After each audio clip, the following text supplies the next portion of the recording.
ये धनुष जो है वही तुम्हारे कुल का संरक्षक था,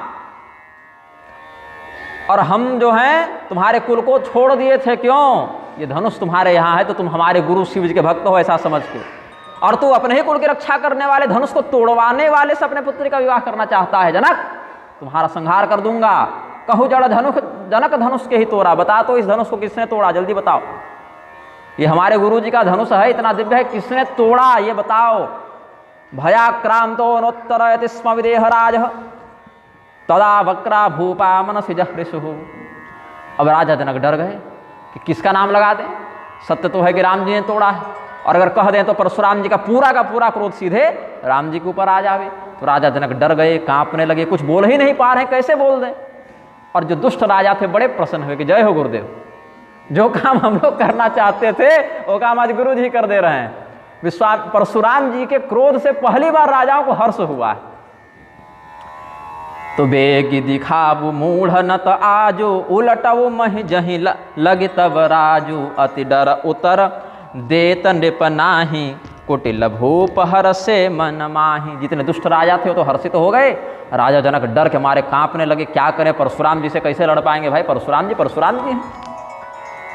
फिर क्या हुआ, एव मुक्ता सर्वे पौरा दुखिता जाता अहो विधे विधाय सुखताम पुनर्भग्नवान। के अरे विधाता, तुमको जब कष्ट ही देना था तो सुख ही मत देते, धनुष को बचे रहने देते, टूटने ही मत देते। लेकिन एक तो इतना बड़ा सुंदर सुख देने के बाद तुमने इतना बड़ा दुख दे दिया।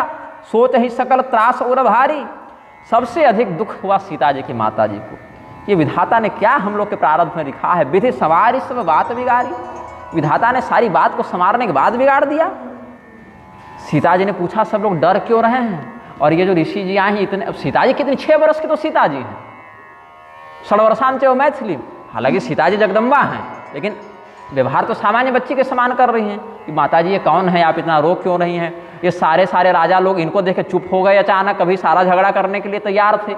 ये कौन से महात्मा हैं फरसा घुमाते हुए कि सारे राजा इनको प्रणाम कर रहे हैं। पिताजी हाथ जोड़कर डर डर काँप रहे हैं, आपका मुख सूख गया, रो रही हैं कौन।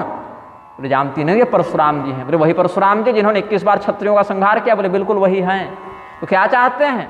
बोले चाहते हैं जिसने शिव धनुष को तोड़ा उसको दंडित करूं। भृगुपति कर सुभाव सुनि सीता अर्ध निमेष कल्प समबीता। आधा निमेष भी सीता जी को एक कल्प के समान लंबा प्रतीत हो रहा है कष्ट के कारण। देखिए जब सुख का समय होता है तो बड़ा समय भी जल्दी बीतने जैसा लगता है, और जब दुख का समय होता है तो कम समय भी अधिक लगने लगता है। तो भृगुपति कर सुभाव सुनि सीता अर्ध निमेष कल्प समबीता। जनयित्री च सीताया मनस्विजते पुनः सुशोच सीता ज्ञातवास्य भृगुपुत्रस्य मन्युताम। परशुराम जी के क्रोध का मर्म जानकर सीता जी भी डर गईं। तदा श्री रामो विचारयति। अब यहाँ पर श्री रामचंद्र जी ने विचार किया है। अन्यदीयस्य चेत परशोः प्रहारं दास्यति तदा महाननय स्वयमेव जगाद। यदि हम लोगों ने इनको उत्तर देने में विलंब किया और क्रोध के आवेश में परशुराम जी ने किसी दूसरे व्यक्ति गले में फरसा चला दिया तो बहुत बड़ा अनर्थ हो जाएगा, फालतू में कोई दूसरा मर जाएगा। तो सभय अभिलोके लोग सब जान की भीर हृदय न हर्ष विषाद कछो बोले श्री रघुबीर। राजा जनक कुछ बोल नहीं पा रहे।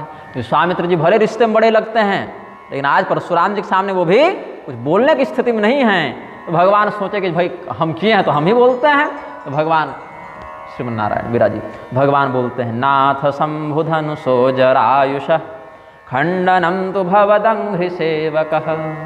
नाथ शंभुधनु भंजनिहारा होहि कोबु एक दास तुम्हारा। हे गुरुदेव, हे परशुराम जी, हे महाराज, शिव जी के धनुष को तोड़ने का साहस कौन दूसरा कर सकता है। आपका ही कोई सेवक होगा जिसने शिव धनुष तोड़ा। आज्ञा कास्ति प्रभो ब्रूहि श्रुत्वा मृष्यम जगो मुने। तो प्रभु कोई आदेश हो तो कहिए, हम आपके उस कार्य को संपादित करें। आय सुकाह कहिए कि न मोहि। जब श्री रामचंद्र जी ने ऐसा कहा, परशुराम जी का क्रोध और बढ़ गया। बोला सेवक। परशुराम जी बोले सेवक शिव धनुष को तोड़ रहा है। राम सुनो हमारे वचनों को। सेवक वो है जो सेवकाई करे, जो गुरु के अनुसार चले। ये जो काम हुआ है ये तो ललकारने वाली, चुनौती देने वाला काम हुआ है ना। ये अगर है हिम्मत तो हमसे टकराओ। ये तो पराक्रम को दिखाने वाला काम हुआ ना। सेवक ऐसा काम नहीं करता, सेवक हाथ जोड़ता है, हाथ तोड़ता नहीं है। ये हाथ तोड़ने वाला काम हुआ है। तो सुनो, हम क्षत्रियों को मारना शुरू क्यों किए थे? वो सहस्रबाहु ज़्यादा नाटक कर रहा था, वहीं से तो बोहनी शुरू किए थे। तो यह जान लो, हमारा चरम शत्रु सहस्रबाहु ही था, बाकी तो छोटे मोटे थे सब, मुख्य तो सहस्रबाहु था। तो जान लो कि जिसने शिव धनुष तोड़ा है वो हमारे लिए सहस्रबाहु के समान है, छोड़ेंगे नहीं हम। और सहस्रबाहु को अकेले नहीं मारे थे, कुल खानदान समेत निपटा दिए थे। तो सहस्रबाहु को जैसे मारे वैसे सबको मार दूंगा। बिभ्रतोस्त्रमचलिप्य कुंठितम दौरिपू मम मतौ समागसौ धेनुवत्सहरणाच्च है हयत्स्त्वं च कीर्तिमपहर्तुमुद्यतः। तुम्हारे वचनों से लगता है कि तुमने ही धनुष तोड़ा है, क्योंकि इतना निर्भय होकर दूसरा व्यक्ति बोल नहीं पाता मेरे पास। तो जान लो, दो ही शत्रु हमारे हैं जीवन में, एक तो धेनु चुरा कर ले जाने वाला, गाय चुराने वाला सहस्रबाहु, और एक मेरी कीर्ति का अपहरण करने वाला तू। उसको मार दिया, अब तुझे मारूंगा। ऐसे ये तो रघुवंश में कह दिया पहले ही, लेकिन यहाँ गोस्वामी जी थोड़ा सा और दो चार चौपाई आगे ले गए हैं। यहाँ पर चुनौती दिए हैं अगस्त्य रामायण के अनुसार कि समाजे न पृथक कार्य खलो सौकार मुकाम कृत न चेत सर्वे निहंतव्याः क्षत्रियां तत्कृता मया। ऐसा है, अभी एक अवसर दे रहा हूँ, जिसने भी शिव जी के धनुष को तोड़ा है तुम लोग सब आपस में मिलकर स्वयं उसको अलग कर दो, मेरे सामने ले आओ। अगर नहीं लाओगे तो जो दिखेगा सो मरेगा, सबको मार डालूंगा फिर। इसीलिए बचना चाहते हो तो अपने से उसको हमारे सामने ले आओ। सो भी लगाई बिहाय समाजा न तुम्हारे जय हहीं सब राजा। ठीक है, जब परशुराम जी ने ऐसी चुनौती दी तो लक्ष्मण मुस्कुराए और परशुराम जी के फरसे को देखा, बोले यही फरसा से काटेंगे। तदा श्रीमन मनोहर मूर्ति परशुरामं कोपयम जगाद।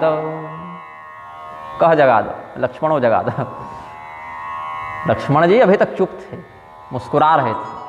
परशुराम जी के जैसे जनक जी चुनौती दे रहे थे तो परशुराम लक्ष्मण जी तो क्रोधित हो गए, लेकिन अभी क्रोधित नहीं हुए, अभी मुस्कुरा रहे हैं। बोले परशुधर ही अपमाने, यहाँ अपमाने, मुस्कुराते हुए मानो परशुराम जी का अपमान करने के लिए। अपमान तो मुख्य उद्देश्य है नहीं, थोड़ा सा बस उनके क्रोध को और भड़काने के लिए, थोड़ा और ये उत्तेजित हों, थोड़ी और इनकी वीरता और इनका क्रोध और झलके।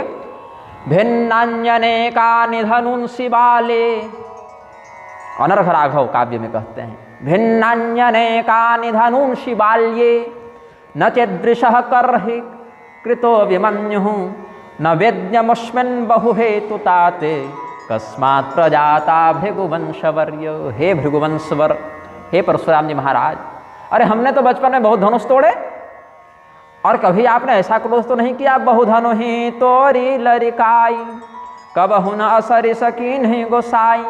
यही धनु पर ममता के ही हेतु सुनि रिसाई कह भृगुकुल केतु।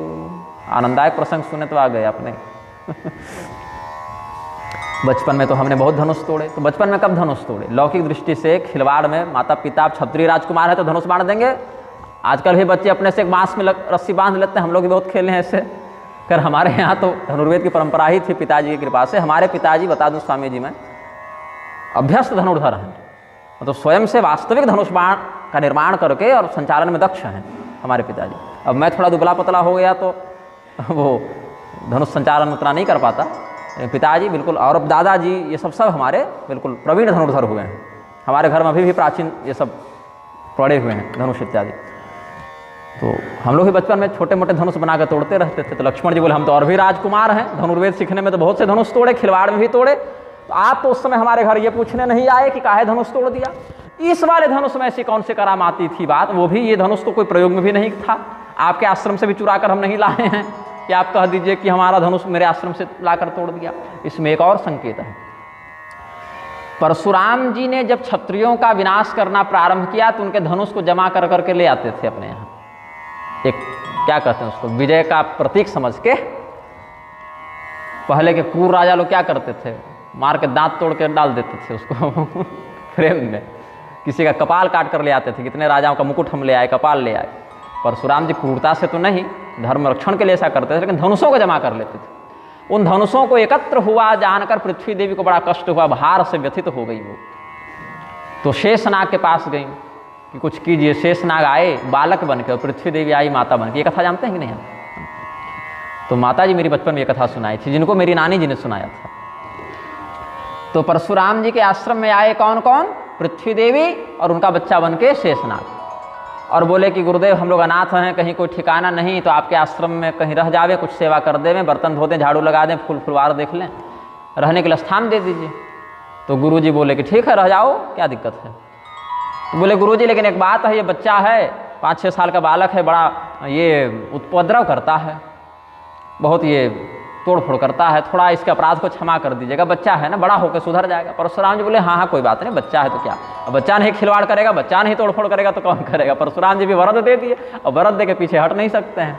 तो परशुराम जी जब अपने हवन में बैठे रहते, जब इधर तपस्या में रहते या कहीं इधर उधर जाते, तब तक ये शेषनाग क्या करते कि 2-4-10 धनुष तोड़ देते, उसके भार को खंडित करते जाते। परशुराम जी आते, इससे पहले ही पृथ्वी देवी घूंघट करके बच्चा को लेके कि देखिए बहुत डांटे हैं सुबह से इसको गुरुदेव, आप मत कुछ क्रोध कीजिएगा, लेकिन 4 धनुष आज तोड़ दिया, 8 धनुष तोड़ दिया, 10 धनुष तोड़ दिया। तो परशुराम जी क्रोध नहीं करते थे। तो यही लक्ष्मण जी कहते हैं कि उस रूप में तो आप कभी क्रोध किए नहीं हम पर, आज इस धनुष पर कौन सी ममता आ गई आपको। परशुराम जी कहते हैं अरे राजाओं के धनुष को तुम शिव जी के धनुष से तोड़ रहे हो। रे निप बालक काल बस बोलत तो है न संहार, धनु ही सम त्रिपुरारि धनु विदित सकल संसार। शिव जी का धनुष जो है वो क्या अन्य राजाओं के लौकिक धनुष के समान है। आसन्न मृत्युरिव कथमेतद् ब्रवीषि। रे राजपुत्र, अरे राजकुमार, तुम इस प्रकार से मतवाले व्यक्ति जिसको मृत्यु बिल्कुल निकट आ गई है, जो स्वयं कह रहा है कि आओ मुझे मार डालो, इस प्रकार से तुम क्यों बोल रहे हो? क्योंकि तुम ऐसा बोलोगे तो मैं मार दूंगा तुम्हें। अपनी मृत्यु को इतना निकट जानकर तू समझकर क्यों नहीं बोलता, संभाल कर क्यों नहीं बोलता? क्या तुम्हें मरने की इच्छा है? क्या तुम अन्य सामान्य धनुषों के समान ये त्रिपुरार सुर का वध करने वाले भगवान महादेव के धनुष को समझ रखे हो? किम प्राकृताल्प धनुरिव जगत प्रसिद्धम पूर्वैरिणो धनु। लक्ष्मण जी बोले हम क्या जाने कौन पुराना है कौन नया है, हमारे धनुष धनुष है, तोड़ना था तोड़ दिए, आपको क्या दिक्कत हो रही इसमें। सुनहु देव सब धनुष समान। धनुष तो धनुष होता है, चाहे किसी का धनुष हो। तो विहस्य सौमित्रिरदम समब्रवीत दृष्टौ ममाशेष धनु समम भुवि न हानि लाभौ धनुषस्य भंजनात् जरायुषो पश्यत सौ नवभ्रमात्। हम लोग को पता रहता कि ये धनुष जो है सो पुराना है, तो तोड़ने भी नहीं जाते। हम लोग तो सोचे कि नया नया धनुष होगा, तोड़ देते हैं, थोड़ा पराक्रम बढ़ेगा। पता चला पुराना धनुष को लेकर इतना तमाशा हो गया, तोड़ते भी नहीं, जाओ पड़े रहने देते, और तोड़े भी नहीं है। सुनिए, हम लोग तो सोचे थे नया था तोड़ने गए थे, छुए टूट गया था, हम क्या करें? पुराना था छुए दरक गया, नया जानकर तोड़ने गए थे। तो भगवन नात्मनैवेदम अभज्जत करोमि किम, अपने आप टूट गया। मुनि बिनु काज करिय कतरोसु, फिर क्यों आप क्रोध करते हैं? तो परशुराम जी ने अपने फरसा को उठाया और दिखाया कि देख रहा है, ये दिख रहा है फरसा। परसुम प्रदर्शन नवोचत, फरसा दिखाकर कहते हैं किमरे सठ, अरे दुष्ट बालक, अरे असभ्य, मत स्वभावन न जानासि बालकम ज्ञात्वा न हन्मि। मेरे स्वभाव को नहीं जानते क्या कि मैं कौन हूँ? अरे बालक हो, क्षमा कर दे रहे, नहीं मार रहे हैं तो माथा पर चढ़ रहा है। बालक जानि बधऊ नहीं तो ही केवल मुनि जड़ जा नहीं मोही। ये विश्वामित्र जी के साथ रहे हो तो लगता है कि सब महर्षि ऐसे ही होते हैं, और सब ऋषि महर्षि प्रेम से तुमसे व्यवहार करते तो लगता है ऋषि महर्षि ऐसे ही होते हैं। हमसे टक्कर नहीं हुई है ना आज, इसी एक सामान्य ऋषि के समान हमसे व्यवहार कर रहे हो। अरे सुनो मैं कौन हूँ। आजन्म ब्रह्मचारि पृथुल भुजाशला स्तंभ विभ्राजमान ज्याघात श्रेणी संज्ञाम तरित वसुमति चक्र जैत्र प्रशस्ति। आजन्म ब्रह्मचारी, हम बाल ब्रह्मचारी हैं, और पृथुल भुजशला स्तंभ विभ्राजमान, यहाँ टंकण दोष हो गया है, यहाँ भुजाशला लिख दिया, यहाँ भुजशिला होना चाहिए। आजन्म ब्रह्मचारी पृथुल भुजशिला स्तंभ विभ्राजमान। ये श्रद्धरा छंद का लक्षण लग रहा है, इसमें 7-7 अक्षर कटेगा। आजन्म ब्रह्मचारी पृथुल भुजशिला स्तंभ विभ्राजमान ज्याघात श्रेणी संज्ञाम तरित वसुमति चक्र जैत्र प्रशस्ति। ये जो मेरे दोनों भुजाएं हैं, इनमें निशान देखो, ये घाव के निशान है, टकराने के निशान है, रगड़ खाकर यहाँ निशान बन गया। कैसे? धनुष की प्रत्यंचा खींच खींच कर जो हमने हजारों लाखों बाण चलाए ना, तो जाघात से हो गया है। मेरा नाम परशुराम है, मैं बाल ब्रह्मचारी हूँ, मेरे भुजाओं में एक भी बाण के निशान नहीं मिलेंगे तुमको। केवल प्रत्यंचा के निशान मिलेंगे। मतलब किसी ने मुझे नहीं मारा आज तक, हमने ही सबको मारा है। बाण इधर से केवल चले हैं, उधर से चलने वाला कोई बाण इधर मुझे लगा नहीं, कोई मुझे मार नहीं पाया। और विश्वविदित क्षत्रिय कुलद्रोही, क्षत्रियों के कुल में मेरा नाम बहुत है, क्षत्रियों के कुल में हमारे नाम से हड़कंप मचाता है। अवनिमधिक विंशान अभ्यवस्कंधवारान, विंश मतलब 20 से भी अधिक बार, मतलब 21 बार हमने पूरी पृथ्वी से क्षत्रियों का संहार कर दिया। तो कुछ लोग पूछेंगे फिर अभी क्षत्रिय बच कैसे गए? तो परशुराम जी के अनुग्रह से ही कुछ क्षत्रिय या पुरोहितों के माध्यम से जो कुछ क्षत्रियों की वंश परंपरा आगे बढ़ी, या परशुराम जी की ही कृपा से जो कुछ क्षत्रिय निर्वीर्य समझकर या शरणागत समझकर या स्त्री वेश में छोड़ दिए गए थे, परशुराम जी को आता देखकर साड़ी पहन लेते थे कि परशुराम जी हम ऐसा पराक्रम नहीं दिखाएंगे, तो परशुराम जी क्षमा कर देते थे, तो वो सब बच गए थे। अवनिमधिक विंशानभ्यवस्कंधवारान अवभृतभृतकेभ्यः संप्रदायद्विजेभ्यः, और उन राजाओं को जीतकर उनके राज्य पर अपना अधिकार करके हमने यज्ञ किया, और यज्ञ के अंत में पूरी पृथ्वी ब्राह्मणों को दान कर दी। फिर उन ब्राह्मणों ने क्षत्रियों को वापस कर दिया जो बचे खुचे थे कि हम लोग क्या राज्य करेंगे, आप लोग राज्य अच्छे से संभालिए, धर्मपूर्वक संभालिए। तो भोज बल भूमि भूप बिन किन्हि बहुल बार महि देवन दीन्हि। ये फरसा देखो राजकुमार, इसी फरसे से हमने सहस्र बाहु की भुजाओं का छेदन किया। सहस बाहु भुज छेद निहारा परसु बिलोकु महीप कुमारा। मातु पिता जन सोच बस करसि महीस किशोर, यहाँ मही पे लिखे हैं, अर्थ दोनों ही है। गर्भन के अर्भक दलन परसु मोर अति घोर।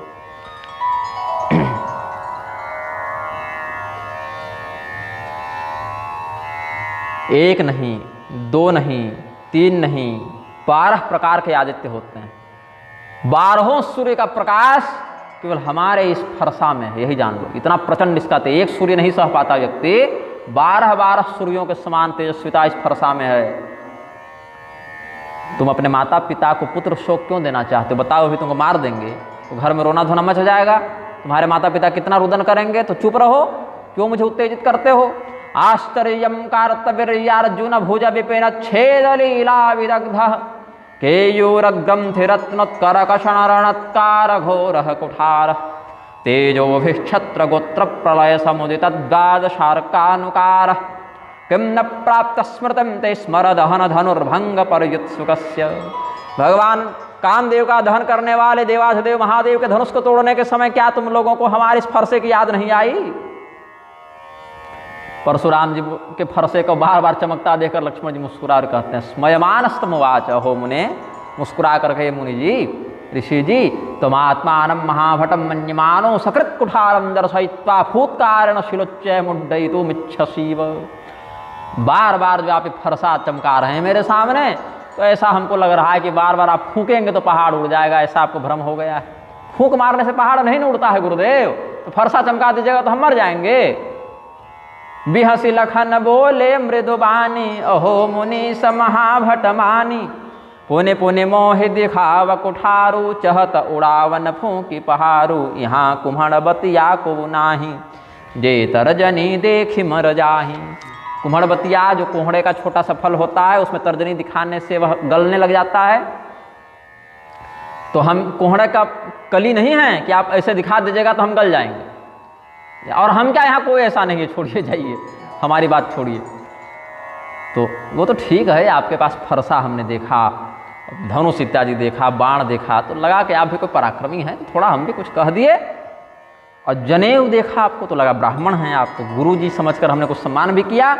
तो आप जो इतना कह रहे हैं हमको ना, इतना तो सुनते भी नहीं दूसरे व्यक्ति का, जो धमकी देने का मार दूंगा काट दूंगा फरसा चमका रहे हैं हमारे सामने। दूसरा रहता तो हम उसको वहीं निपटा दिए रहते। आप गुरु जी हैं, ब्राह्मण है, तो ब्राह्मण पर क्या हाथ उठाएंगे?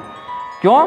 भृगोश्च गोत्रापत्यत्वादुपवीत धरत्वतः दुरुक्तमंतः संछाद्य तावकम सोढ़वान। हम आप मेरे वचनों को सहन नहीं कर रहे परशुराम जी, हम ही आपके क्रोध को सहन कर रहे हैं, क्षमा कर रहे हैं आपको, क्योंकि भृगु जी के गोत्र में उत्पन्न हुए हैं, जनेऊ पहने हैं, तो ब्राह्मण हैं, गुरु हैं, तो ब्राह्मण गुरु को नहीं मारना चाहिए, सोच के छोड़ दिया आपको हम। और क्यों? सुर महिसुर हरिजन अरुगाई हमरे कुल इन पर न सुराई बधे पाप अपकीरति हारे मारत हूँ पापरिय तुम्हारे गोविप्रदेव नारी सुराघवा नास्त्रधारिण। गाय, ब्राह्मण, देवता और स्त्री। और यहाँ महिषूर कहा, हरिजन कहा तो मतलब ब्राह्मण, महिषूर और हरिजन मतलब भगवान का भक्त। जातिवाचक नहीं है, हरिजन गुणवाचक है, भगवान का जो व्यक्ति है, भगवान के प्रति जो शरणागत हो। इन पर रघुवंशियों का हथियार नहीं उठता। हाँ, अब स्त्री को मार चुके हैं ताड़का के रूप में, और ब्राह्मण के रूप में रावण को मार चुके हैं। और जयंत क्या था? देवता ही था ना, मतलब इंद्र का पुत्र है, देवराज का पुत्र है, देवता है, उस पर भी प्रहार कर चुके हैं।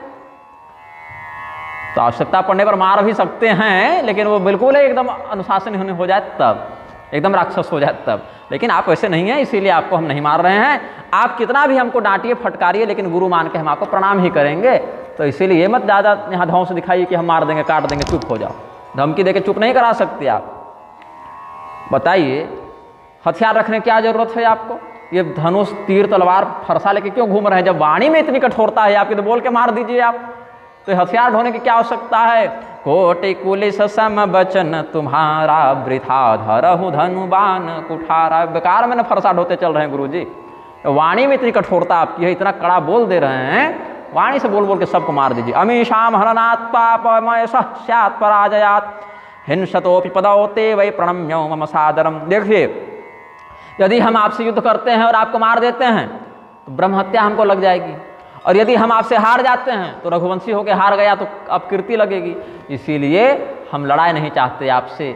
आप बार बार हमको डांट रहे हैं, फिर भी हम आपको प्रणाम ही कर रहे हैं, क्योंकि देखिए आप भृगु कुल के हैं। भृगु मुनि विष्णु भगवान को लात मारे तो विष्णु भगवान लड़ने थोड़े आए थे, तो प्रणाम ही किए थे। तो आप हमको डांटिएगा तो हम लड़ने थोड़े ही जाएंगे, हम भी प्रणाम ही करेंगे। तो जौ बिलो की अनुचित कहे क्षमहु महामुनि धीर, सुनि सरोस भृगु वंश मणि, बोले गिरा गभीर। अस्त्र शस्त्र धारणम ताम समीक्षे वधुरुक्तम मधुक्तम क्षमतव्यम तत्वया। आपको बड़े बड़े अस्त्र शस्त्रों को धारण किया हुआ देखकर हमने भी थोड़े जोश में कुछ बोल दिया, अनुचित बोल दिया होगा तो क्षमा कर दीजिए। तो परशुराम जी बोले, देखो विश्वामित्र, ये जो लड़का है बहुत मूर्ख है, ये अपने खानदान को ले बैठेगा, मैं बता दे रहा हूँ, इसको मार दूंगा, बेकार में राजा दशरथ का एक लड़का मर जाएगा। कहाँ वो दिव्य सूर्यवंश, और कहाँ उस सूर्यवंश को ग्रहण लगाने वाला ये राहु के समान पैदा हो गया है। इसको पता ही नहीं किससे भीड़ चला है, किससे बात कर रहा है, क्या बात कर रहा है। तो अगर मेरे हाथ से कुछ अनर्थ हो जाए तो विश्वामित्र हमें दोष मत दीजिएगा। शृणुगाधेय मूर्खोसौ बालो निज कुलांतकृत भवे तुम समनग्रास सपद्ये विच्छति प्रिय। तुम्हारा ख्याल करके हम मार नहीं रहे इसको, क्योंकि तुम्हारा चेला है, तुम इसको अपनी जिम्मेदारी पर अयोध्या से लेकर आए हो, नहीं तो अभी तक समाप्त कर दिए रहते। इतना तो हम किसी का सुनते ही नहीं हैं जितना इसका सुन गए।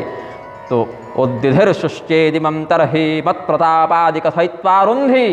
आदेश दिया विश्वामित्र जी को, यदि चाहते हो ये लक्ष्मण जीवित बच जाए तो बताओ इसको कि हम कौन हैं, समझाओ इसको कि परशुराम का पराक्रम कैसा है। तुम हट कहो जो चहु बारा, कहि प्रताप बल रोष हमारा। अब इससे पहले कि विश्वामित्र जी को जवाब देते, लक्ष्मण जी फिर बोल पड़े कि विश्वामित्र जी से बोलवाने की क्या आवश्यकता है, गुरुदेव आप अपनी प्रशंसा अपने मुख से इतनी बढ़िया करते हैं कि आप ही बता दीजिए। अभी तक तो आप स्वयं ही बताते आ रहे हैं कि मेरा फरसा इतना तगड़ा, हमारा पराक्रम इतना तगड़ा, हम इसको मार दिए, इसको काट दिए, तो आप ही बोल दीजिए। और अगर फिर भी अगर आपके मन में संतोष न हो रहा हो तो अभी भी बोलते ही रहिए, बोलते ही रहिए, बोलते ही रहिए। आप अपने मन में जो क्रोध है उसको व्यक्त कर दीजिए। मन में क्रोध रखिएगा तो अंदर अंदर जलिएगा ना, उससे अच्छा बाहर उगल दीजिए। सूर समर करनी करही कही न जना वही आप, विद्यमान रन पाई रिपु कायर कथहि प्रताप। देखिए, जो वीर होता है ना वो ज़्यादा बोलता नहीं है, उसका पराक्रम उसके अस्त्र शस्त्र से पता चल जाता है। लेकिन कायर क्या करता है, मारता कम और चिल्लाता ज़्यादा है। और वीर क्या करते हैं, मारते अधिक और चिल्लाते कम है। तो ऐसा जब कहा, तुम तो काल हाँक जनु लावा, बार बार मोहि लाग बोलावा, सुनत लखन के बचन कठोरा, परस सुधारि धरेउ कर घोरा। अब जन देई दोष मोहि लोगु, कटुवादी बालकु बध जोगु, बाल बिलो के बहुत मैं बाँचा, अब यह मरण भार भा साँचा। अब यह मरण हार भा साँचा। लक्ष्मण जी ने कहा, ऐसा लगता है जैसे आप अकेले नहीं आए हैं, आप हमारी मृत्यु को साथ ही लेकर आए हैं, और बार बार मृत्यु को दिखाते हैं कि देखो मार देंगे, मार देंगे। अरे भाई, मरेंगे तब जब मृत्यु आएगी, आप थोड़े हमारी मृत्यु को साथ साथ लेकर आए हैं। जब मरना होगा तो सब मरते हैं, इसमें कौन नई बात। लेकिन आप तो ऐसे बोल रहे हैं कि मार देंगे, जैसे हमारी मृत्यु आप ही लिख कर बैठे हैं, आप ही लेकर आए। परशुराम जी सुने, फरसा संभाले और सब लोग को सुना कर कहे देखो अब अगर मैंने इसको मार दिया तो हमको कोई दोष मत देना कि बच्चा मार दिया, बाल हत्या लग गई, ऐसा मत कहना हमको। अरे ये बच्चा मरने ही लायक है, ये तो स्वयं से मरने का संकल्प लेकर बैठा है ऐसा लग रहा है। तब तक कौशिकस्तम समाचष्ट क्षम्यतामस्य दूषणम बालस्य सुजना नैव गणयन्ति गुणागुणान। विश्वामित्र जी बीच में आए, बोले कहाँ इनके चक्कर में पड़े हैं परशुराम जी, छोड़िए जाने दीजिए। अरे बच्चा है, बच्चे के गुण और दोष पर थोड़े चिंता करते हैं, अरे बच्चा है। अहो अस्य क्षत्रिय बटोर वाग परिपाटी पाटवम हे कौशिकते संकोचात् तदिदं शांतमेव मया।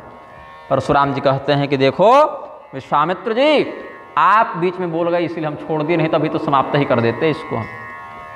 इतना बड़ा गुरुद्रोही मेरे सामने इतनी देर बोलेगा और बच जाएगा, ऐसा नहीं हो सकता। एक तो मेरा फरसा अभी तक मंदा नहीं पड़ा है, धार एकदम चकाचक है, चमकदार धार है इसकी। दूसरे हम क्रोधी हैं ही, पराक्रमी हैं ही, और तीसरा ऐसी बकवास को सामने करे तो मेरा फरसा सहन नहीं करेगा। लेकिन तुम्हारा ध्यान रखते हुए कि तुम्हारा चेला है, तुम लेकर आए हो, इसलिए छोड़ देता हूँ, नहीं तो गुरु जी का ऋण आज हम चुका दिए रहते। महादेव जी हमारे गुरु हैं, गुरु जी का कर्जा चुका दिए होते हम। तो विश्वामित्र जी कुछ बोले तो नहीं, लेकिन मुस्कुराते हुए कहते हैं गाधि सुवन कह हृदय हंसी मुनि हरियरिय सूझ अयमय खांडन ऊखमय अजहु न बूझ अबूझ। तो बताओ, इस स्वयं अवतार हैं और चिरंजीवी हैं, सब जानते हैं या जान सकते हैं, कम से कम दिव्य दृष्टि से तो जान ही सकते हैं कि कौन क्या है कैसे है। परशुराम जी तो इतना विवेक सामान्यतया धारण करते हैं, लेकिन ये सोच रहे हैं कि ये जो खांड है ना, ये दो प्रकार की खांड होती है। एक खड़ को भी खांड कहते हैं, खड़ग कहते हैं तलवार को, तो तलवार की जो खांड है वो लोहे की बनती है, और जो खाने वाली खांड है वो गन्ने की बनती है। तो लग रहा है कि ये खांड जो है गुड़ वाला खांड समझ लिए हैं, लोहे वाली खांड नहीं समझे हैं। तो इसीलिए जिस प्रकार से गुड़ को खाना आसान है लेकिन लोहे को खाना कठिन है। आप लोग थोड़ा चुप रहेंगे बंधु तो हमें बोलने में सुविधा होगी, बाधा पड़ती है ना। यहाँ बोलने का काम अभी हमारा है, कथा चल रही है ना, कथा में विघ्न नहीं डालना चाहिए। उधर जाके जोर जोर से बोलते हैं तो कथा में विघ्न पड़ता है। बैठकर ध्यान से सुनिए। तो लक्ष्मण जी जैसे ही सुने कि धमकी दे रहे हैं कि गुरु जी के ऋण से आज हम ऋण हो जाते, शिव जी का धनुष तोड़ा है जिसने, उसको काट के हम गुरु जी के ऋण से ऋण हो जाते। बोले अच्छा अच्छा, ऋण से ऋण हो जाते, माता पिता वाला ऋण तो आप चुका ही चुके हैं, तो लगता है गुरु जी का ऋण बच गया, इसकी बड़ी चिंता थी आप, तो हमारे ही माथे पर ऋण चढ़ा दिया कि तुम्हें चुकाओगे, कोई बात नहीं, बहुत देर से आप जो है खड़े हैं, ऋण का ब्याज तो बढ़ता ही रहता होगा, तो आज कोई बढ़िया हिसाब करने वाले को बुला दीजिए तो सारा ऋण चुक जावे। मातहि पितहि ऋण भयनी के गुरु ऋण रहा सोच बड़ जी के, जो सो जनु हमारे ही माथे काढ़ा दिन चली गई ब्याज बहु बाढ़ा। तो कोई बढ़िया साहूकार बुलाइए जो सारा ऋण का हिसाब कर दे, जैसे आजकल होते हैं ना चार्टेड अकाउंटेंट, लेखा जोखा सब बना देते हैं, कहाँ कितना आया कितना गया, कितना ब्याज चढ़ा, कितना चुकता हुआ, कितने की चक्रवृद्धि जुड़ी सब। तो कोई ऐसा बढ़िया कुशल गणितज्ञ बुला दीजिए तो हम तुरंत थैली खोल के आपका कर्जा चुका दें आज। जब परशुराम जी ने देखा कि, क्योंकि देखिए माता पिता का कर्जा कैसे चुका, सहस्रबाहु को मारे थे तो परशुराम जी पिता ऋण से ऋण हो गए, पितृ ऋण से, और माता जी का ही माथा काट दिए तो कहे माता जी के ऋण से ऋण हो गए। हालांकि बाद में माता जी को पुनर्जीवित भी उन्होंने ही कराया। बोले भाई गुरु जी वाला बच गया होगा तो भारी चिंता होगी, ये वाला कर्जा कैसे उतरे, तो लगता है हमारे माथे पर आप डाल दिए कि तुम्हें चुकाओ। तो फिर से जब परशुराम जी फरसा उठाए तो कहे विप्र विचारी बचौन नृपद्रोही, आप राजाओं के संहारक हैं, राजाओं को मारने वाले हैं, ये मत सोचे कि सब राजा एक एक तराजू में तौल दीजिएगा। आप ब्राह्मण हैं इसलिए हम कुछ नहीं कर रहे हैं, इसलिए बार बार फरसा मत दिखाइए, क्योंकि देखिए आज तक ढंग के योद्धा से आपको पाला नहीं पड़ा है। सबसे पहला वध आपने अपनी माता का कर दिया, तो माता को मारने में कौन सा पराक्रम, और बाकी इधर उधर जो अन्य लोगों का आप मारे हैं वो भी पराक्रमी लायक पराक्रमी नहीं थे, वो भी छोटे मोटे पराक्रमी थे जिनको तो कोई भी मार देता। जब ऐसा लक्ष्मण जी कहे तब बाकी लोग रोके, नहीं अब ज़्यादा हो रहा है। अनुचित कही सब लोग पुकारे रघुपति सही नहीं लखन अनिवार्य, कि माता पिता तक नहीं बात जाननी चाहिए भाई, आपस में बात करें, माता पिता को बीच में क्यों लाना कि माँ को काट दिए बाप को काट दिए, ऐसे ये सब अब गलत बात कर रहे हैं आप। तो सब लोगों ने रोका, भगवान भी आँख से बोले कि नहीं माता की क्या बात करनी है, माँ किसी की माँ है, माँ को नहीं कहना चाहिए।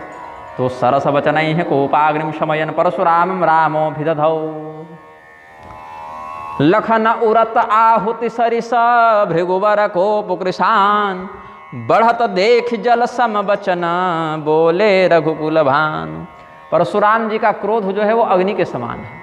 लक्ष्मण जी उसमें घी की आहुति पड़ाते जा रहे हैं तो और आग भड़क रही है। भगवान उसमें जल का प्रवाह डालकर उस अग्नि को शांत करने का प्रयास करें। अलमिह क्षीर कंठे कठोर को पतया। हे परशुराम जी, हे गुरुदेव, हमारे भाई के वचनों को क्षमा कीजिए। अरे ये दूध मुहा है, अभी तो दूध पीना नहीं छोड़ा है, ये क्या जानेगा कि आप कौन है। क्षीर कंठे, अभी तो इसके कंठ में माँ का दूध भी नहीं सूखा, अभी तो माँ का दूध ही पी रहा है ये बालक। सूध दूध मुख करियन को यद ब्रह्मवादिभिरुपासित वन्द्यपादे, विद्या तपोव्रत निधौ तपसां वरिष्ठे तपतां वरिष्ठे, दैवात्कृतस्वपि मया विनयापराधस्तत्त्वं प्रसीद भगवन् अयमंजलिस्ते। कितनी सुंदर बात रघुनाथ जी कहे परशुराम जी को। बड़े बड़े ब्रह्मविद्ता सत्पुरुष संतजन जिनके चरणों को प्रणाम करते हैं, विद्या में जो श्रेष्ठ हैं, तपस्या में जो श्रेष्ठ हैं, पराक्रम व्रत में जो श्रेष्ठ हैं, ऐसे आप तपस्वी श्रेष्ठ परशुराम जी के प्रति अगर हम लोगों ने कुछ गलत कह दिया हो तो हे महापुरुष, हे महर्षि, आपको हम हाथ जोड़ के माथा झुका प्रणाम करते हैं, हमको क्षमा कर दीजिएगा। आपके प्रभाव को थोड़ा भी अगर ये जानते लक्ष्मण, ऐसा नहीं कहते।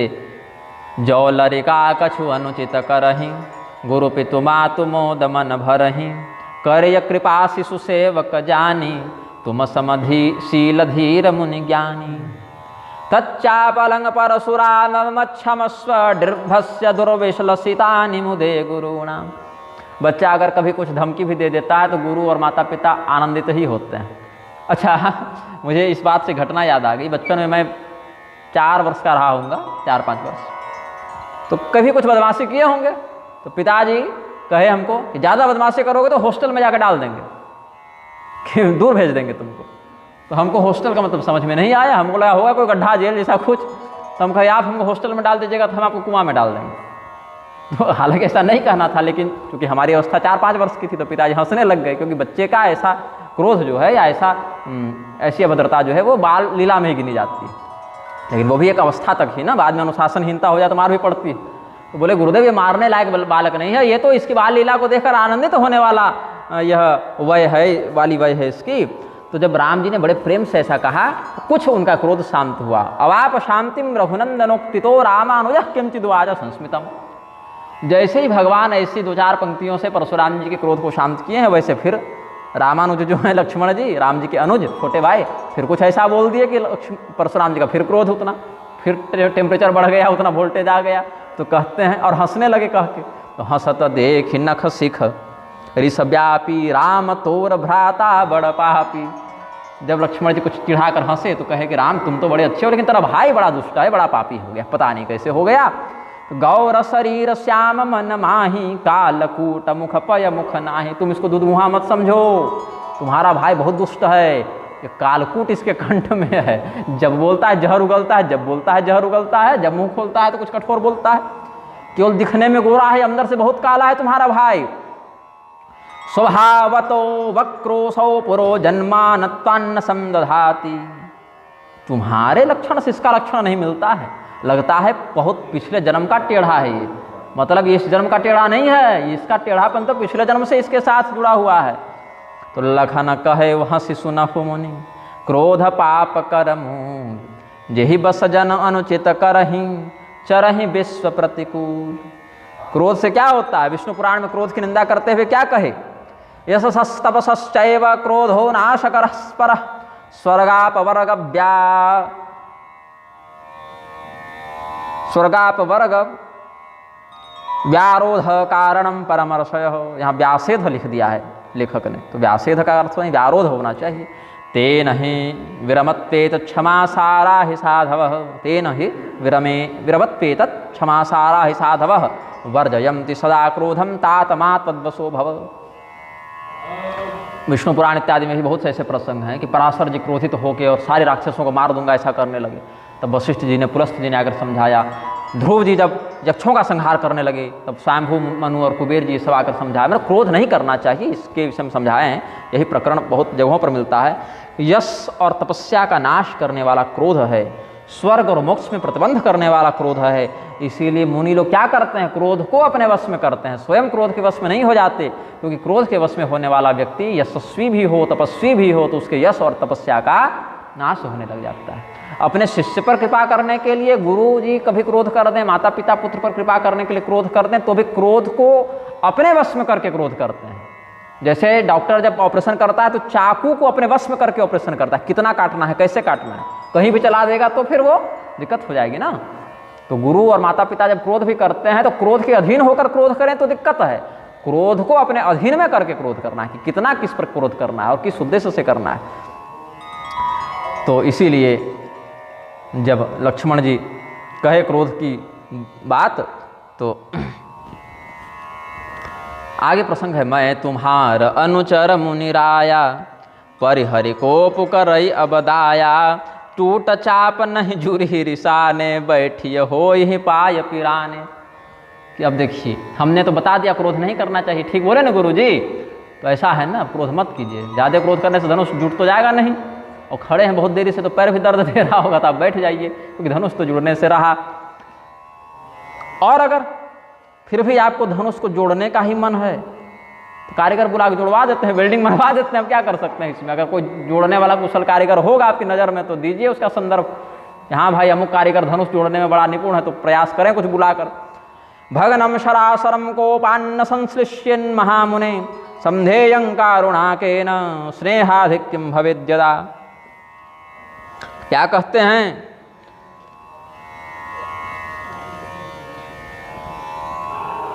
कि धनुष यदि बहुत प्रिय है आपको तो कोई ऐसा उपाय कीजिए कि कोई कुशल कारीगर मिले तो उसको बुलाकर धनुष जुड़वा लिया जाए। अब जब लक्ष्मण जी ऐसा बोले तो जनक जी डर गए। बोल तो लखन ही जनक डरा ही, मस्ट करहु अनुचित भल नाही।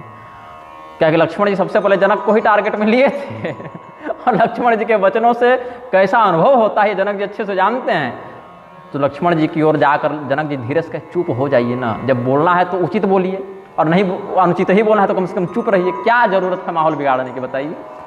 घर तो हमारा है ना, परिवार तो हमारा फंसा हुआ है, आपके ऊपर भी अगर कुछ क्रोध करके फरसा चला ही देंगे तो सबको नुकसान होगा ना।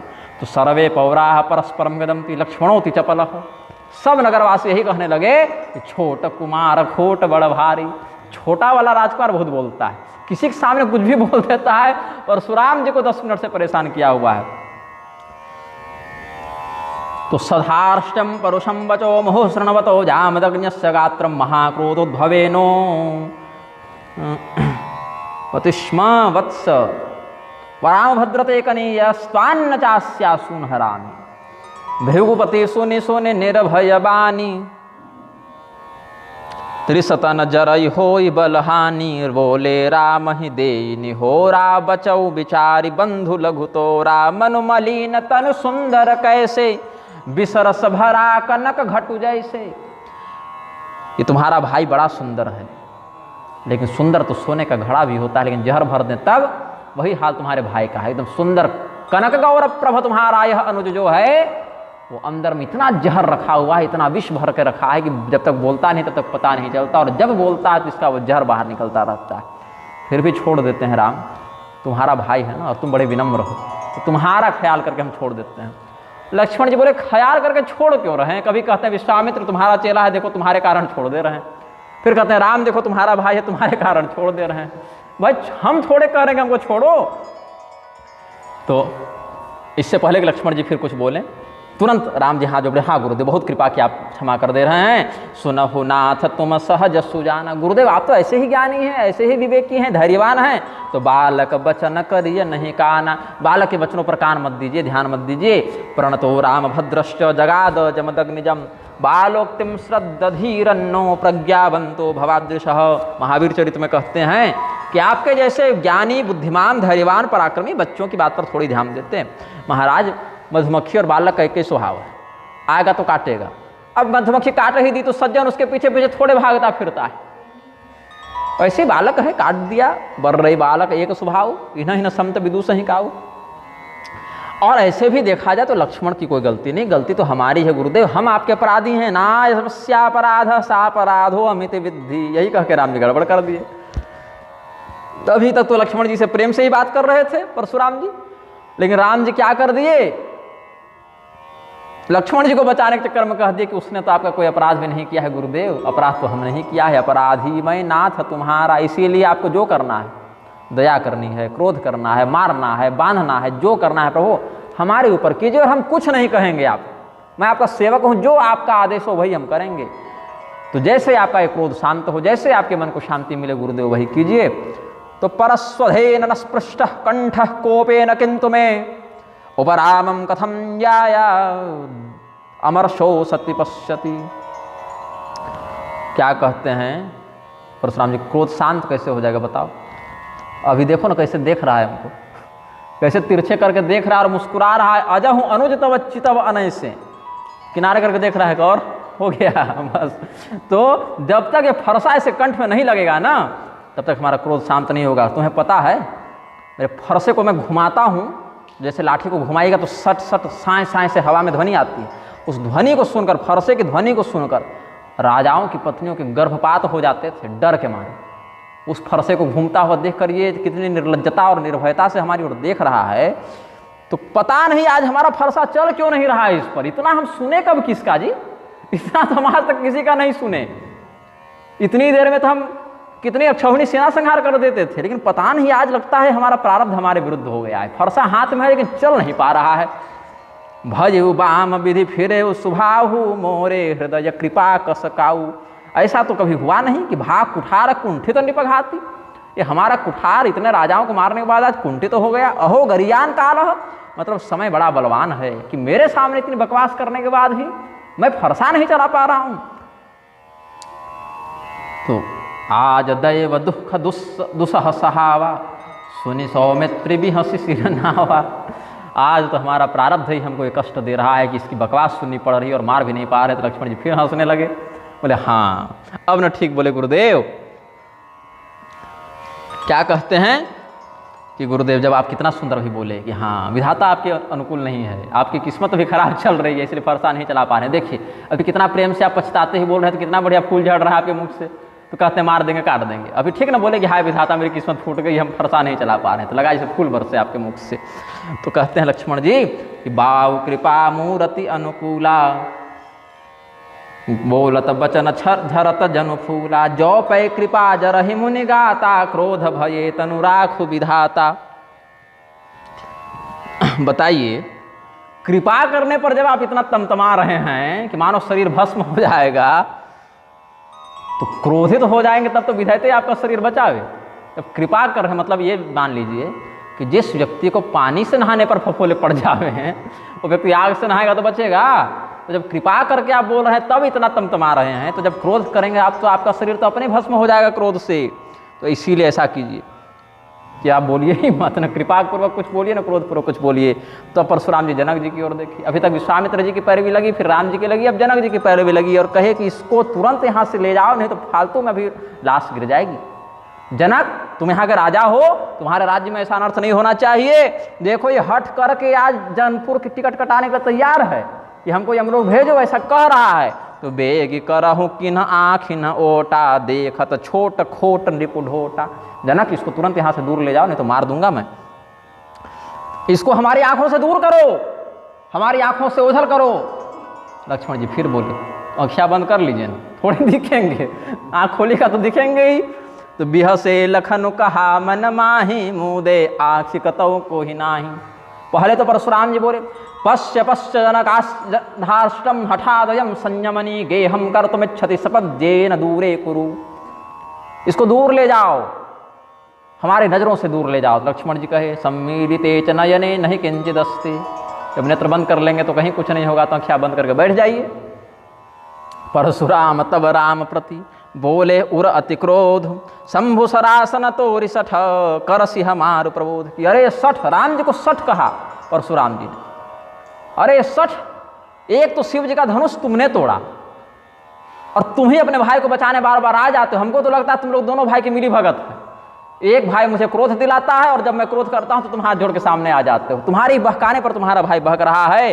तू छल विनय कर रसी कर जोरे, तुम छल पूर्वक हमारे पास विनम्रता का नाटक करते हो और बंधु कही कटु सम्मत तोरे। तुम्हारा भाई तुम्हारे ही बल और छल का आश्रय लेके हमसे कठोर वचन बोलता है।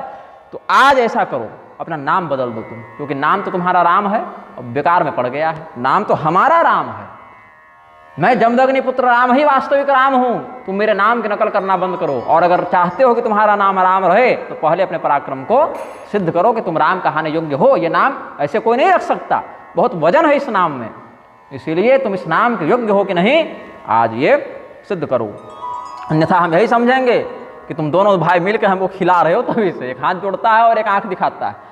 सम्मत्या तव बंधुश्च परोक्तम भक्ति दुर्जन कापट्येन विनयं करोपि त्वं छली महान। तो क्या कहे, क्या चाहते हैं? परितोषय माम युद्धाम जामदग्नाम युद्ध प्रियम। युद्ध से प्रेम करने वाले, मैंने अगर किसी से सच्चा प्रेम किया है तो युद्ध से किया है, तो युद्ध से प्रेम करने वाले मुझ जमदग्नि नंदन राम को युद्ध में तुम संतुष्ट करो और कपट छोड़ के युद्ध करो, नहीं तो भाई तो मरेगा, तुम भी मरोगे। छलता जी कर ही समरु शिवद्रोही। अभी तक राम जी सब सुन रहे थे, लेकिन शिवद्रोही कह दिया तो राम जी को बर्दाश्त नहीं हुआ। राम जी को शिवद्रोही कैसे कह सकते हैं? भाई शिव जी के अत्यंत प्रिय तो राम जी स्वयं है और राम जी को कोई शिवद्रोही कह दे, ये तो बहुत गड़बड़ बात हो गई। फिर भी राम जी मुस्कुराकर प्रणाम किए। वही सब लक्ष्मण के बिगाड़े हैं माहौल और बताओ क्रोध हम पर कर रहे हैं। सरलम सम्मुखी कर तुम सर्वोत्युत्सहते जनः वंकुरम शंकते सवक्तुम पूर्णमिंदुम यथातमः। टेढ़ा आदमी को कोई नहीं ललकारता है, बताओ ना। लक्ष्मण तभी से एक तरफा टेढ़ापन किए जा रहे हैं, लेकिन उनको नहीं इतना उग्रता से बोले, और हम थोड़ा सा हाथ जोड़ के ही बोले तो हमको मारने के लिए डांट रहे हैं, दौड़ा रहे हैं। चंद्रमा जब टेढ़ा रहता है तो राहु भी ग्रसने नहीं आता है, वही चंद्रमा जब पूर्ण होकर सीधा हो जाए तो राहु उसको ग्रसने आ जाता है। तो गुणहु लखन कर हम पर रोसु कतहु सुधा इहु ते बड़ दोसु टेढ़ जानि शंका सब काहू बक्र चंद्र महि ग्रसई न राहु। लक्ष्मण ठीक है टेढ़ापन दिखा रहे थे, हमें ही हाथ जोड़ दिए तो परशुराम जी बहुत क्रुद्ध हो गए। वो हाथ जोड़कर परशुराम जी के सामने माथा झुका दिए, बोले ठीक है हम शिवद्रोही हैं ना गुरु जी, तो शिवद्रोही को तो मार देना चाहिए, तो मार दीजिए हमको। राम कहे उरी सतजिय मुनीषा कर कुठार आगे यह शीशा अयम कंठ कुठारस्ते कुरु राम यथोचितम। श्री राम जी ने श्री परशुराम जी से कहा कि मेरा मस्तक आपके सामने है, फरसा आपके हाथ में है, जो अनुचित और उचित वो आपके मन में उसका विचार किए बिना बदला ले ही लीजिए, शिवद्रोही का माथा काट ही दीजिए, जो आपके मन में उचित लगे सो कर दीजिए। जेहिरी सजाई करई सोई स्वामी मोहि जानिय आपन अनुगामी। हमको अपना शिष्य मान के, सेवक मान के, नौकर मान के जो व्यवहार करना है कीजिए, कम से कम अपना गुस्सा शांत कीजिए। अब देखिए बात है ना, स्वामी और सेवक में युद्ध नहीं हो सकता, अगर हो भी गया तो एक तरफा होता है। स्वामी ही सेवक के प्रति प्रहार करता है। और आपका वीरों का वेश देखकर हमारे भाई को भी जोश आ गया तो बोल दिया। भाई आपका नाम तो जानता था कि परशुराम है, लेकिन पहचानता नहीं था। अब धनुष बाण और फरसा लेके कोई आएगा तो उतना तो खून में ही उतनी उष्मा है, गर्मी है कि उतना बोल देंगे। देखिए अगर आप कमंडल मात्र लेके आते और भजन करते आते, माला लेकर आते तो आपको प्रणाम करते जैसे बाकी ऋषि महर्षि करते हैं। अब आप धनुष बाण फरसा लेके आइएगा तो और ऐसे डांट के बोलिएगा तो बालक भी थोड़ा तैश में आ गया, क्योंकि ब्राह्मणों के हृदय में तो दया होनी चाहिए। यही हम लोग सीखे हैं, देखें। अब आप तो जब से आए तब से केवल एक तरफा डांटे जा रहे हैं सबको, इसलिए प्रभु। और रही बात नाम छोड़ने की ना, तो हमारा नाम राम है, आपका परशुराम है। कितना भी हमारा नाम बड़ा हो जाएगा, आपके नाम से 3 अक्षर छोटा ही रहेगा। और उसमें भी आप ब्राह्मण हैं, हम क्षत्रिय हैं। हमारे पास एक गुण है कि हमारा नाम राम है और हाथ में धनुष है, मैं धनुर्धारी राम हूँ। और आप में ब्राह्मण होने से 9 गुण हैं, शम दम तपस्या पवित्रता क्षमा सरलता ज्ञान विज्ञान और आस्तिकता। शमो दमस्तप शौचम क्षांतिरार्जवम ज्ञान विज्ञान आस्तिक्यम ब्रह्म कर्म स्वभावजम।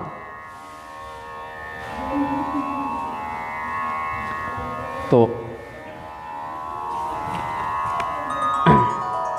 और 9 गुण यज्ञोपवीत में है, वो भी है ना। 9 गुण यो हो ब्रह्मन् भवतास्मं न घटते संग्राम वार्तापिनो सर्वे ही न बला वयम बलवतां यूयं स्थिता मूर्धनि यस्मादेक गुणं सरासनमिदं सुव्यक्तमुरवे भुजाम् अस्माकं भरतो महो नवगुणं यज्ञोपवीतं बलम्। हम राजाओं का जो बल है वो केवल धनुष में है, लेकिन आपके पास ब्रह्मतेज भी है, आपके पास जनेव का भी बल है, शास्त्र का भी बल है और शस्त्र का भी बल है। इस प्रकार से जब परशुराम जी के सामने बारंबार अपनी विनम्रता का प्रदर्शन किया है, परशुराम जी क्रोधित होकर कहे, क्या लगता है खाली स्वस्ति वाचन करने वाले पंडित जी हैं हम? वशिष्ठ जी और विश्वामित्र जी जैसे हैं। ऐसे वशिष्ठ और विश्वामित्र दोनों की धनुर्वेद संहिता है, लेकिन परशुराम जी भी उनको मात्र एक पुरोहित के रूप में देख रहे हैं, इसीलिए हमको ऐसा मत सुना। छत्र छत्रे दीक्षितानां तो चिरस्य होतायं परशुस्माकं अस्त्येव, कथम क्षत्रिय जाति गर्वितो ब्राह्मण जातिम तृष्णाय मन्यसे। राम, यज्ञ हमने भी किया, लेकिन हमने क्षत्रिय यज्ञ किया जिसमें समस्त दुष्ट क्षत्रियों का होम कर दिया, और वो ये हमारा फरसा है। इसी जैसे शुरुआत से घी डालते हैं ना, तो मान लो ये फरसाई हमारे लिए शुरुआत थी उस समय। तो जाति के अभिमान से अभिमत्त होकर हम बहुत पराक्रमी क्षत्रिय हैं, ब्राह्मण को तिनका मत समझो। अहो दर्पम धता यदात्मनाकृतमस्माभिरुक्तमपि नावधारयति निज दुर्विनयम। धनुष तोड़ने मात्र से तुम्हारे अंदर अपने पराक्रम का इतना अहंकार हो गया है कि लगता है कि सबसे ऊपर तुम ही हो, इसीलिए अविनय पूर्वक हमसे व्यवहार कर रहे हो। श्री राम जी ने कहा, हम क्या करें, धनुष छू के ही हम ग्रह कर दिए, न धनुष छूते न धनुष टूटता, नहीं इतना हंगामा होता। तो छुवत ही टूट पिनाक पुराना। गुरु जी, हम थोड़े कह रहे हैं कि हमने उस शिव धनुष को तोड़ा जो रावण और बाणासुर नहीं तोड़ पाए, हम ऐसे कहीं डिंग हाँक रहे हैं क्या? हम तो कह ही रहे हैं गुरु जी गलती हो गई, धनुष छूते टूट गया, क्या करें अब छू दिए, क्योंकि हमारे गुरु जी ने आदेश दिया, उठाऊं राम भंजो भव चापा। यही सबके चक्कर में हम जा नहीं रहे थे। एक तो गुरु जी कहे कि जाके धनुष तोड़ो, तोड़ने भी नहीं गए, हम कल छुए, सोचे छू के प्रणाम करेंगे कि शिव जी का धनुष है, छूते टूट गया गुरुदेव, तो क्या करें हम। मया स्पृष्टम नवास्पृष्टम कार्मकम पुरवैरण भगवन नात्मने वेदम अभंजत करोमि किम। अब मैं किस बात का घमंड करूं कि मैंने धनुष तोड़ दिया। और अब बताइए, जो हम निदरहि विप्रवदि सत्य सुनहु भृगुनाथ, तो असको जग सुभटु जेहि भय बस ना वही माथ। और अगर आपको लगता है कि आपके सामने माथा झुका रहे हैं तो निरा पंडित समझ के, पुरोहित समझ के झुका रहे हैं, तो जान लीजिए रघुवंशी का मस्तक झुक रहा है तो बहुत सम्मान से झुक रहा है, आपको बड़ा मानकर झुक रहा है। नहीं तो बता दीजिए कि और किसी और के सामने रघुवंशी का माथा झुकता हो, तो किसी का आगे माथा झुकाए हो कभी, तो आपको श्रेष्ठ मानकर ही हम झुका रहे हैं, सम्मान से झुका रहे हैं। सुन लीजिए, पराक्रम के कारण नहीं झुक रहे हैं आपसे डर के। जब आप पराक्रम को चुनौती देते हैं तो शिव धनुष तोड़ने का अभिमान तो नहीं, लेकिन रघुवंशी होने का ये अवश्य है कि समस्त देवता, राक्षस, राजा या उनसे भी अधिक बलवान कोई लड़ने आ जावे या मृत्यु भी आ जावे तो लड़ेंगे उससे, लेकिन माथा नहीं झुकाएंगे उसके आगे, क्योंकि रघुवंशी हैं। और अगर माथा झुका दिए तो ऐसे क्षत्रिय चाहे किसी वंश के हों, उनको तो अपने कुल में कलंक ही जानना चाहिए। या तो मर जाओ या तो जीत लो, विजय या वीर गति। पराजय और समर्पण क्षत्रिय के लिए शोभनीय नहीं है। अब नीति का विचार करके थोड़े कुछ शरणागत हो जाते हैं, जैसे युधिष्ठिर जी दिग्विजय के तो बहुत से राजा शरण में आए, राम जी के दिग्विजय में भी आए, लेकिन इसका अर्थ ये हुआ कि वहां उन्होंने माथा झुकाया। राघवान विशंकम ते युद्धे शत्रुदलात् क्वचित् विप्रप्रसादत सर्वे सदा सन्नद्धकम धराः। रघुवंशी कभी बड़े से बड़े शत्रु के आने पर भी युद्ध में कांपता नहीं है, और इसमें भी हम अपनी बड़ाई नहीं कर रहे गुरुदेव, ये ब्राह्मणों का ही आशीर्वाद है। भगवान ने कहा विप्र प्रसादात अपराजितो हम, ब्राह्मणों का ही आशीर्वाद है कि हम अपराजित हैं, ये गौरव भगवान ने ब्राह्मणों को दिया है। तो परशुराम जी ने कहा, वचन में तो मृदुलता भी है और निर्भयता भी है, मतलब बोल रहे हैं तो उसमें विनम्रता और पराक्रम दोनों का दिख रहा है। तो अचानक से उनके ज्ञान चक्षु खुले। राम जी भी थोड़ा सा अपना बताए पराक्रम, तो कहते हैं यहाँ राम को रमापति कहा। संदेह चला गया कि ऐसा निर्भ्रांत वक्तव्य देने वाले तो भगवान विष्णु ही हैं, दूसरा कोई नहीं। दूसरे सारे राजा तो धोती बदलने चले गए हमारे आने के बाद, सबकी धोती गीली हो गई। ये अगर इतना कह रहे हैं तो मतलब इनमें वो तत्व है। यहाँ रमापति का, रमा मतलब लक्ष्मी, लक्ष्मी के पति राम, ये धनुष हाथ में लो और इस पर प्रत्यंचा चढ़ाओ ताकि मेरा संदेह मिटे। संदेह क्यों हुआ परशुराम जी को? संदेह हुआ परशुराम जी को तब तो संदेह मिटाने के लिए कहा ना। राजन्यक प्रधन साधनमस्मदीयम आकर्षकार मुखमिदम गरुड़ध्वजस्य। गरुड़ध्वज भगवान नारायण का ये धनुष है, बड़े बड़े राजाओं का विनाशक धनुष है बालक। तो मेरे मन में संदेह हो गया है कि तुम एक सामान्य राजकुमार हो कि स्वयं रमापति नारायण हो, इसीलिए मेरे संदेह को मिटाओ। अब भगवान ने कहा ठीक है दीजिए। तो भगवान ने हाथ लेने के लिए बढ़ाया और परशुराम जी ने धनुष देने के लिए बढ़ाया, हाथों हाथ में दिया नहीं। रामस्तदादाय धनुष हेलम बाणम गुणे योज्य तदा चकर्ष। वो धनुष जो है देत चाप आप ही चढ़ गयऊ। जैसे देने के लिए प्रयास किया है और भगवान ने लेने के लिए हाथ बढ़ाया है, वैसे ही मानो चुंबक जैसे लोहे को अपने ओर आकर्षित कर ले, उसी प्रकार से भगवान के हाथों ने धनुष को आकर्षित कर लिया। और जैसे ही छुआ है, ये नहीं कि इस हाथ से पकड़ेंगे झुका कर चढ़ाएंगे, तब स्वयं ऑटोमेटिक लोडिंग थी भगवान का। जहां वो फिंगरप्रिंट लगा धनुष में, धनुष पहचान गए तो हमारे स्वामी का धनुष है, तो तुरंत वो प्रत्यंचा स्वयमेव चढ़ गई। परशुराम मन विषमय भय। परशुराम जी तो कहे कि धनुष को खींच के चढ़ाओ, हमारे संदेह को दूर करो। संदेह ऐसा दूर हुआ कि परशुराम जी को एक कल्प बाद भी संदेह नहीं होगा। धनुष स्वयमेव भगवान के हाथों में आकर स्वयमेव चढ़ गया। भगवान ने परिश्रम क्या किया, केवल उठा के उसमें तीर रखे, यही भगवान ने परिश्रम किया। तो जाना राम प्रताप तब पुलकी प्रफुल्लित गात, जोरी पानी बोले बचन प्रेमन हृदय समात। सारा क्रोध, सारा अमर्ष सब समाप्त हो गया और उसके स्थान पर रोमावलियां पुलकित तो हो गई, नेत्रों में जल भर गया। प्रेम की वह दिव्य मूर्ति बन गए परशुराम जी, जो किसी ने कभी नहीं देखा कि परशुराम जी भी इतना सौम्य और इतना विनम्र और ऐसा भक्त हो सकते हैं। परशुराम जी की छवि तो क्रोधी उग्र एकदम ललकारने वाली थी, लेकिन इतना निर्मल प्रेम भी परशुराम जी के हृदय में हो सकता है, ये किसी ने सोचा नहीं था। और बोल रहे हैं लेकिन आधा स्वर निकल रहा है और आधा स्वर अंदर ही रह जा रहा है, गदगद हो गया ना स्वर। तो बोल रहे हैं लेकिन आवाज में गदगदाहट है। नमोस्तु जगताम नाथ नमस्ते भक्ति भावन, नमः कारुणिकानंत रामचंद्र नमोस्तुते। नमो ब्रह्मण्य देवाय गो ब्राह्मण हिताय च, जगद्धिताय रामाय गोविंदाय नमो नमः। वहाँ कृष्णाय है, यहाँ रामाय वर्णित किया। जय रघुवंश बनज बन भानु, गहन दनुज कुल दहन कृशानु। जय सुरवे प्रधेनु हितकारी, जय मद मोह कोह भ्रमहारी। विनयशील करुणा गुण सागर, जयति बचन रचना अति नागर। सेवक सुखद सुभग सबयंगा, जय शरीर छवि कोटि अनंगा।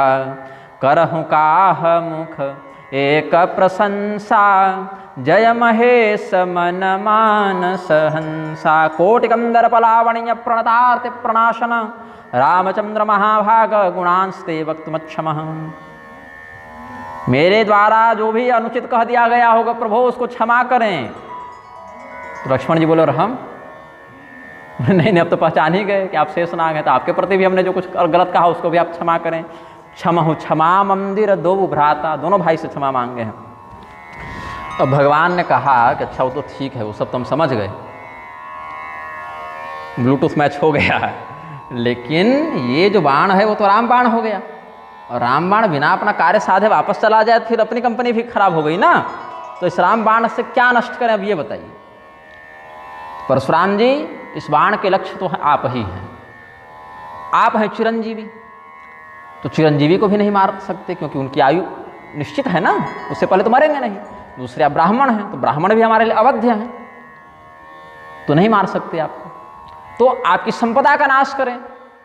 संपदा में क्या है आपके पास, तो प्रधानता से दो चीज़ है। एक तो आपने इतने वर्षों से तपस्या करके जो दिव्य लोक प्राप्त किए हैं वो नष्ट कर दें, या फिर अपनी इच्छा के अनुसार आने जाने की जो मन के द्वारा मन में सोचे कि यहाँ से भी चले जाएं हिमालय तो हिमालय चले गए, चले जाए रामेश्वरम तो रामेश्वरम चले गए, जो मनोवेग से आप विहार करते हैं वो आपकी सिद्धि नष्ट कर दें। आप बताइए क्या करें। अब इस पर एक बड़ा सुंदर प्रसंग है जो महाभारत तात्पर्य निर्णय के 4वें अध्याय में लिखा है भगवान मध्वाचार्य जी ने। 4 वैष्णव संप्रदाय में एक संप्रदाय मध्वाचार्य जी का भी है। तो मध्वाचार्य जी ने महाभारत तात्पर्य निर्णय लिखा, भागवत तात्पर्य निर्णय लिखा, बहुत दिव्य ग्रंथ हैं ये सब। उसी महाभारत तात्पर्य निर्णय में उन्होंने शंबुक के पूर्वजन्म की कथा भी लिखी है, जंघासुर का वृत्तांत। तो यहाँ पर इस रहस्य को बड़ा सुंदर वर्णित करते हैं, जिसको हम, यद्यपि गोस्वामी जी ने उस शैली में लिखा तो नहीं है, लेकिन बहुत आवश्यक है ये विषय समझना, इसलिए हम इसको व्यक्त करते हैं। पहले तो क्या हुआ, परशुराम जी ने भगवान श्री रामचंद्र जी के पराक्रम को बिना जाने ही ललकार दिया। इतना जो क्रोधपूर्ण कह रहे थे, क्यों कह रहे थे? उनके वैष्णव स्वरूप को बिना जाने कह रहे थे। अरे ये तो कोई क्षत्रिय राजकुमार है, ऐसा सामान्य समझकर कह रहे थे। तो ये भगवान श्री रामचंद्र जी कोई सामान्य दशरथ के पुत्र लड़के राजकुमार नहीं है, अभी तो आदि पुरुष नारायण हैं, परमात्मा हैं, तारक ब्रह्म हैं, ऐसा नहीं जानते थे। जानने के लिए उन्होंने कहा कि हमारे संदेह का निवारण कीजिए, स्पर्धा करते हुए, प्रतियोगिता का भाव रखते हुए कि तुम बड़े कि हम बड़े, तुम असली राम कि हम असली राम। अजानताम राघवमादि पुरुषम समागतम ज्ञापयितुम निदर्शनैः समाहवयं तं रघुपं स्पृधेव रिपो जयाचे प्रणिपत्यभीतः। जब परशुराम जी ऐसा ललकार रहे थे तो राजा दशरथ, इस प्रसंग में दशरथ जी साथ में हैं, वाल्मीकि जी ने भी दशरथ जी को व्यक्त किया है। गोस्वामी जी के समय दशरथ जी तो आए नहीं हैं इस प्रसंग में अन्य कल्प के अनुसार, लेकिन जिस समय के अनुसार वाल्मीकि जी लिख रहे थे उस समय दशरथ जी आ चुके थे, विवाह हो चुका था और वो लोग जा रहे थे, रास्ते में परशुराम जी मिले थे। तो उस समय राजा दशरथ जो हैं प्रणाम करके कहते हैं, गुरुदेव आप ही बड़े हैं गुरुदेव, हमारा छोटा सा नन्हा सा बालक अभी अभी विवाह हुआ है, कहाँ ये आपकी बराबरी करेगा। लेकिन जब जान गए परशुराम जी कि नहीं नहीं ये तो नारायण हैं, ये तो विष्णु जी हैं, भगवान विष्णु ही राम रूप में यहाँ पर आए हैं, जिनकी स्तुति करने के लिए हम लोग गए थे शिव जी के मार्गदर्शन में। तो क्या हुआ, परशुराम जी भी वही आदि पुरुष नारायण हैं जो आदि पुरुष नारायण श्री राम जी हैं। ये महाभारत तात्पर्य निर्णय में मध्वाचार्य जी रहस्य बता रहे हैं, सामान्य नहीं है। वायुदेव के अवतार हैं, वायुदेव के 4 अवतार हैं। पवनावतार किसमें? सत्ययुग में, और त्रेता युग में हनुमान जी के रूप में आए, और द्वापर में भीमसेन के रूप में आए, और कलयुग में मध्वाचार्य जी के रूप में आए, द्वैत मार्ग के सिद्धांत को प्रदर्शित करते हुए। तो प्रदर्शिते विष्णु बले समस्ततो हराच्च निसंख्यतया महाधिके जगाद मेघौ गभीरया गिरा सराघवं भार्गव आदिपूषः। हराच्च निसंख्यतया महाधिके, भगवान महादेव से भी इनका पराक्रम विशिष्ट है श्री राम रूप में, तभी तो शिव जी के धनुष को तोड़ा ना। ऐसा स्मरण करते हुए हमारे गुरु जी से भी इनका महात्म्य श्री राम रूप में अधिक है। यहाँ देवता की तुलना नहीं कर रहे, बस रूप की निष्ठा बता रहे हैं, रूप का प्राधान्य बता रहे हैं। ऐसे तो मध्वाचार्य जी इत्यादि वैष्णव संप्रदाय में शिव जी इत्यादि को परात्पर ब्रह्म में न गिनते हुए जीव कोटि में, मुक्त जीव कोटि में या नित्य जीव कोटि में रखते हैं, वो उनका एक सांप्रदायिक वैशिष्ट्य है। लेकिन अन्य शास्त्रीय प्रमाणों से शिव जी भी परम ब्रह्म के रूप में असंदिग्ध रूप से प्रतिष्ठित है। लेकिन यहाँ श्री राम तत्व की विशिष्टता दिखाने के लिए कहते हैं कि प्रभु श्री रामचंद्र जी, हे महाराज, हे जगदीश्वर, आपने जो कहा कि इस बाण का हम प्रहार कहाँ करें, तो हमारी तपस्या से हमने जो लोक अर्जित किए हैं आप उनका विनाश करें। प्रदर्शिते विष्णु बले समस्त, तो ये बता दिए। तो अलम बलम ते जगतो खिलाद्वरम, आपका ये जो बल है ना, ये तो संपूर्ण संसार के सम्मिलित बल से भी अधिक है, क्योंकि भगवान का बल है। भगवान का बल संसार के बल से कभी भी किसी भी अवस्था में कम तो हो नहीं सकता। तो परोसि नारायण एव नान्यथा, हमारे इस वचन में कोई संदेह नहीं कि आप वही परमात्मा नारायण हैं। तो विसर्जयस्वेह शरम तपोमये महासुरे लोकमये वराद्विभो, ब्रह्मदेव के वरदान से हमने जिन दिव्य लोगों को प्राप्त किया है उन्हीं लोगों को आप नष्ट कर दें इस बाण से। इसके पीछे भी एक कारण है, एक रहस्य है। रहस्य ये है कि एक राक्षस था,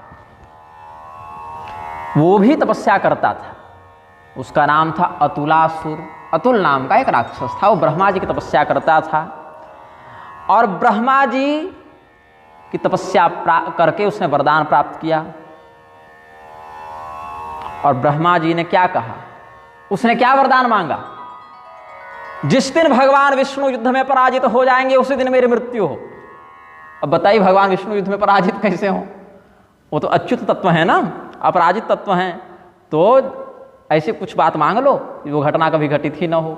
तो भगवान विष्णु युद्ध में पराजित हो उस दिन हम मरे।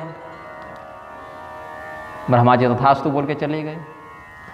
तो पुरातुलो नाम महासुरो भवद्वरात् सतु ब्रह्मण आपलोकतां पुनश्च तं प्राह जगद्गुरुर्यदा हर्जितः स्याद्धि तदैव बध्यसे।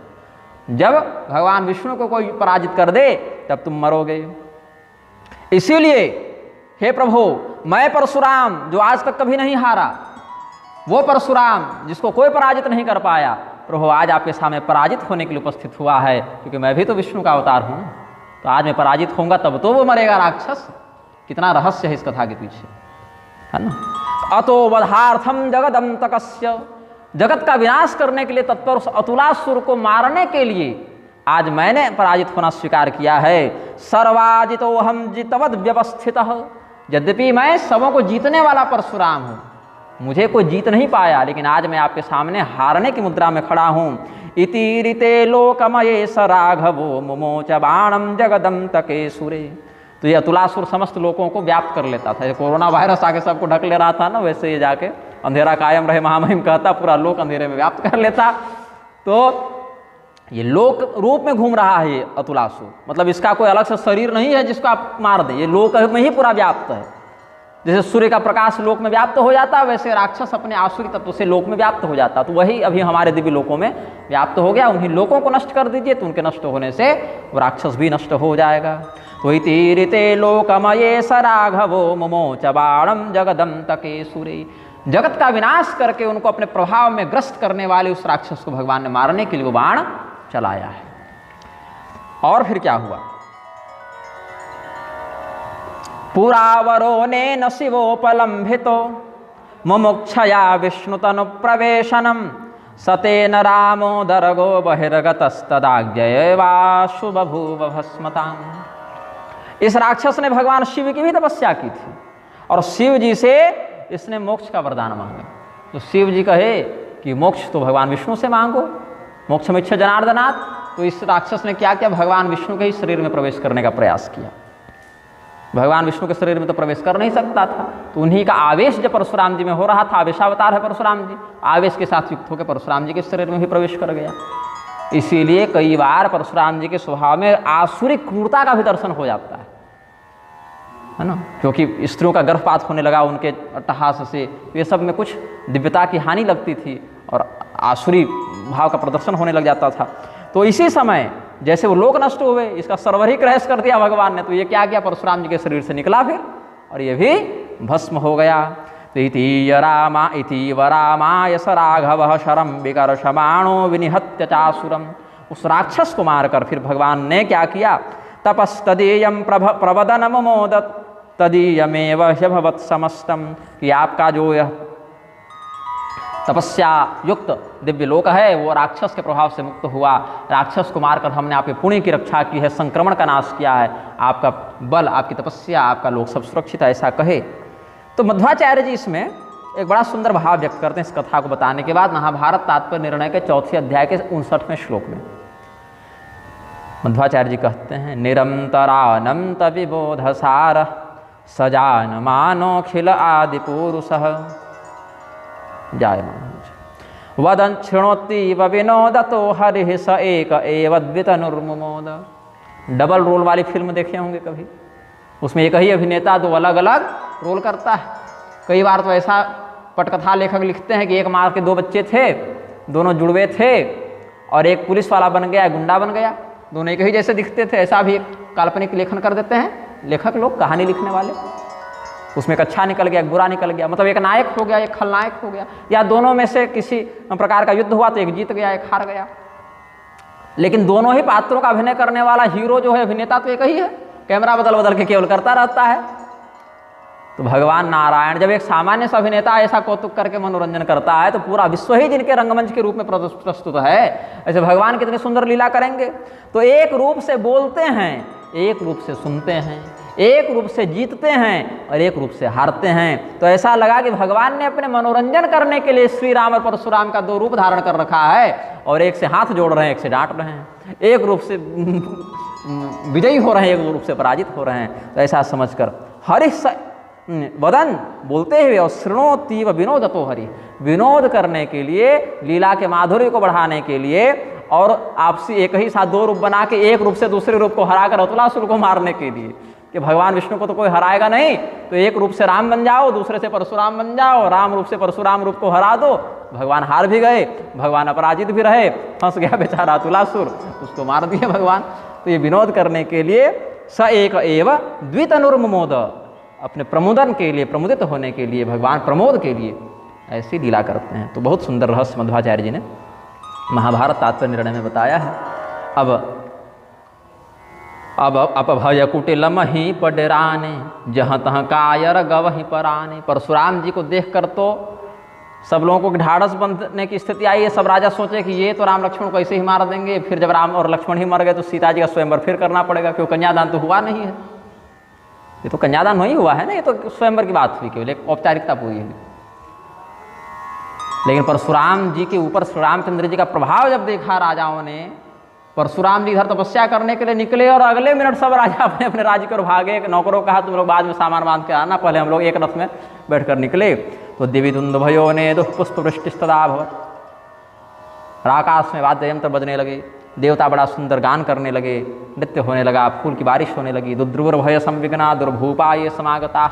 और भय के कारण भयभीत होकर जितने राजा इधर उधर से आए थे सब भाग गए।